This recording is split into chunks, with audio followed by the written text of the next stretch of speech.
terus jawaban juga. Kemudian dikirim ke WA Group. Terima kasih. Terima kasih.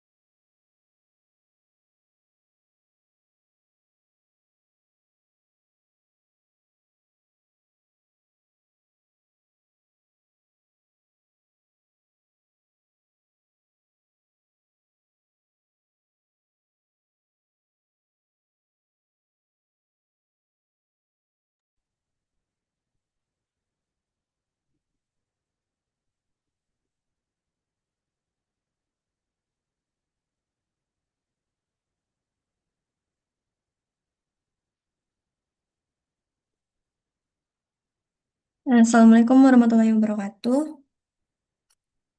Eh, kita dari kelompok 7 Ciputat ingin mempresentasikan mengenai risiko perubahan tingkat bunga, yaitu dampak dan strategi mitigasi. Presentasi ini akan mengupas tuntas risiko yang dihadapi oleh lembaga keuangan dan individu akibat fluktuasi suku bunga serta bagaimana mengelolanya secara efektif. Eh, Kelompok ini ada 4 anggota. Pertama ada Reza Kusumawati, lalu Siti Nuridaya, saya sendiri, Syifa Indriasari, dan Meliana Eka Putri. Tapi di sini Meliana Eka Putri berhalangan karena tadi kabarnya sedang di jalan pulang kerja ya. Next, Obi. Yang pertama di sini apa sih resiko perubahan tingkat bunga? Definisi resiko sendiri, resiko itu timbul dari fluktuasi tak terduga dalam suku bunga pasar yang secara langsung mempengaruhi nilai dan pendapatan aset kerja kewajiban keuangan. Target utamanya, resiko ini paling sering dialami oleh bank, perusahaan dengan utang jangka panjang, dan individu yang memiliki pinjaman atau investasi sensitif terhadap perubahan bunga. Sumber utama itu dipicu oleh perubahan kebijakan moneter bank sentral, kondisi inflasi, dan ekspektasi pasar mengenai pertumbuhan ekonomi di masa depan. Next. Dampak dari resiko tingkat bunga pada perbankan Indonesia. Di sini ada studi kasus dual banking menurut penelitian Vicky Ardiansyah tahun 2015. Baik bank syariah maupun bank konvensional di Indonesia menunjukkan sensitivitas yang signifikan terhadap resiko perubahan suku bunga. Itu mempengaruhi biaya dan margin pendapatan bunga selisih, bunga bersih. Lalu fluktuasi mempengaruhi daya tarik dana pihak ketiga dan struktur layanan bank, serta sistem perbankan ganda menciptakan tantangan manajemen risiko yang lebih kompleks. Next.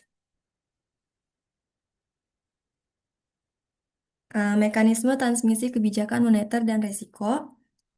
Pertama itu penetapan suku. Bank Indonesia ini menetapkan suku bunga acuannya. Lalu ada likuiditas dan kredit. Perubahan mempengaruhi likuiditas dan penyaluran kredit, dan terjadilah perubahan pada persepsi risiko ekonomi. Kebijakan moneter Bank Indonesia menetapkan suku bunga acuan yang menjadi dasar bagi suku bunga pinjaman dan deposito bank. Perubahan ini mempengaruhi likuiditas dan penyaluran kredit bank. Menurut Nguyen Gi Hao, resiko meningkat ketika kebijakan moneter yang ketat berinteraksi dengan persepsi risiko negatif dari pelaku ekonomi, memperparah ketidakpastian pasar. Selanjutnya akan disampaikan oleh teman saya, Reza. Lanjut, Dek. Next. Oke. Contoh nyatanya, fluktuasi suku bunga di Malaysia. Meskipun studi kasus dari Malaysia dampaknya seringkali paralel dengan yang terjadi di Indonesia, terutama bagi rumah tangga dan bisnis.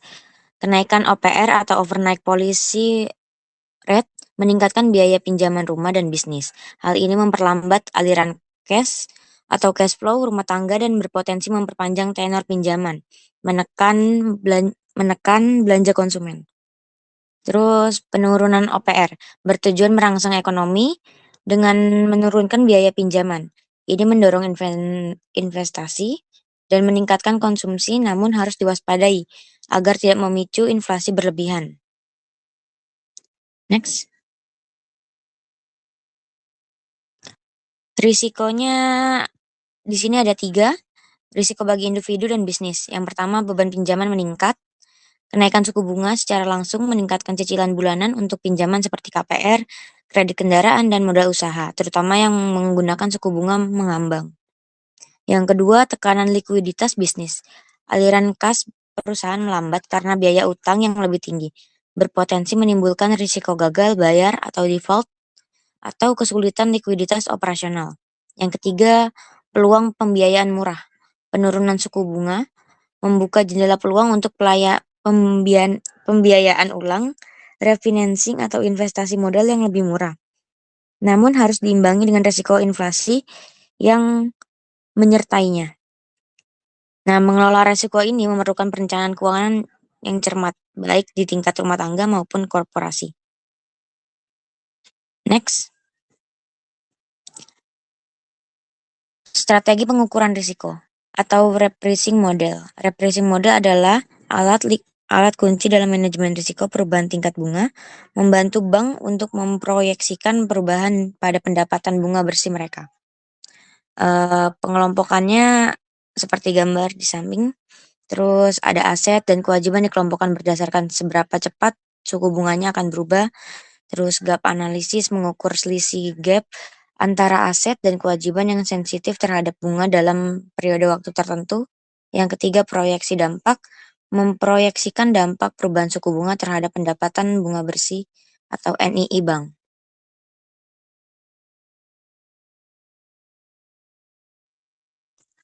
Selanjutnya akan dibaca oleh Siva.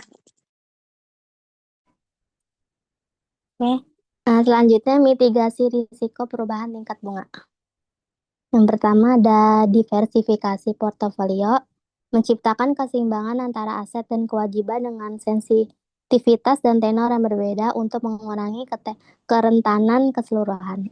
Yang kedua, lindung nilai. Penggunaan instrumen derivatif seperti swap buku bunga atau mengunci biaya pendapatan bunga di masa depan. Yang terakhir, manajemen risiko adaptif. Menerapkan kewajiban manajemen risiko yang fleksibel dan responsif terhadap perubahan cepat dalam kebijakan moneter dan dinamika pasar. Next. Peran kebijakan moneter dan stabilitas ekonomi. Kunci stabilitas suku bunga acuan. Bank Indonesia memiliki peran sentral dalam menjaga kepercayaan pasar melalui penetapan suku bunga acuan yang stabil dan prediktif. Keputusan yang transparan dan berbasis data mengurangi volatilitas risiko tingkat bunga. Kebijakan yang tepat membantu menjaga keseimbangan antara pertumbuhan ekonomi dan pengendalian inflasi. Contoh pengekalan OPR pada tingkat tertentu di negara tetangga untuk stabilisasi dan pengendalian inflasi. Next. Dan yang terakhir, kesimpulan dan ajakan. Risiko nyata dan luas. Risiko perubahan tingkat bunga adalah ancaman nyata yang harus dikelola oleh semua pemangku kepentingan dari bank hingga individu. Pengolahan adalah kunci pemahaman, pengukuran, dan mitigasi risiko yang tepat sangat fundamental untuk memastikan stabilitas dan kesehatan sistem keuangan. Terakhir, tingkatkan literasi. Mari tingkatkan literasi keuangan dan dukung kebijakan moneter yang bijak untuk mewujudkan masa depan ekonomi yang lebih realistis dan sehat.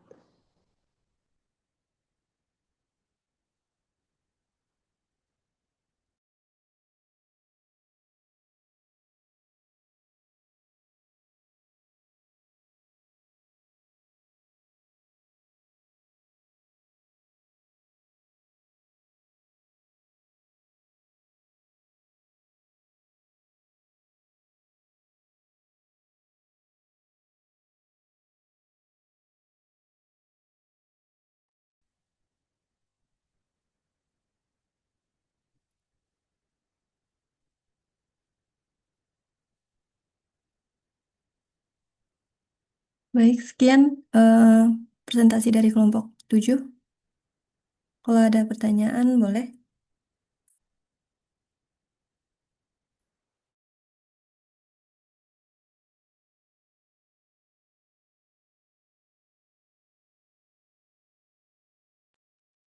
Silakan yang mau bertanya bisa tulis di room chat ya. Eh, jadi nanti si notulen dari kelompoknya bisa ngerekap untuk dimasukkan ke WA grup ya, sekalian yang jawab nanti.